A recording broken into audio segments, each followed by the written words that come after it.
വാർത്ത വായിച്ചു.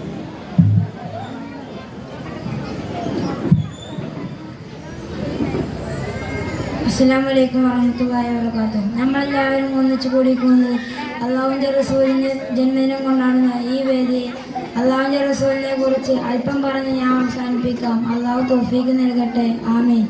നമ്മളെല്ലാവരും അള്ളാഹുവിൻ്റെ റസൂലിനെ സ്നേഹിക്കുന്നവരാകണം. നമ്മളെല്ലാവരും അള്ളാഹുവിൻ്റെ റസൂലിനെ എത്ര സ്നേഹിക്കുന്നു എന്ന് നമുക്ക് ഈ പ്രസംഗത്തിൽ മനസ്സിലാക്കാം. ഒരു ദിവസം മദീന പള്ളിയിൽ അള്ളാഹുവിൻ്റെ റസൂൽ ഖുതുബ ഓതിക്കൊണ്ടിരിക്കുമ്പോൾ പെട്ടെന്ന് ഒരു കരച്ചിൽ. സഹാബികളാകെ ചുറ്റും നോക്കി. ആരും കരയുന്നതായി കാണുന്നില്ല. മെമ്പറിൽ നിന്നിറങ്ങി മദീന പള്ളിയിൽ മൂലയിൽ ഉണ്ടായിരുന്ന ഒരു പഴയ മെമ്പറിൻ്റെ അടുത്തേക്ക് നടന്നു. എന്താണ് മോനെ നീ കരയുന്നത്?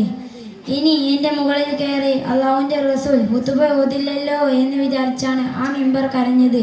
നോക്കൂ കൂട്ടുകാരെ, നമ്മളെല്ലാവരും അള്ളാഹുവിൻ്റെ റസൂലിനെ എത്ര സ്നേഹിക്കേണ്ടവരാണ്. നമ്മളെല്ലാവരും അള്ളാഹുവിൻ്റെ റസൂലിനെ സ്നേഹിച്ചുകൊണ്ട് മുന്നോട്ട് പോവുക. അള്ളാഹു തൗഫീഖ് നൽകട്ടെ. ആമീൻ. അസ്സലാമു അലൈക്കും.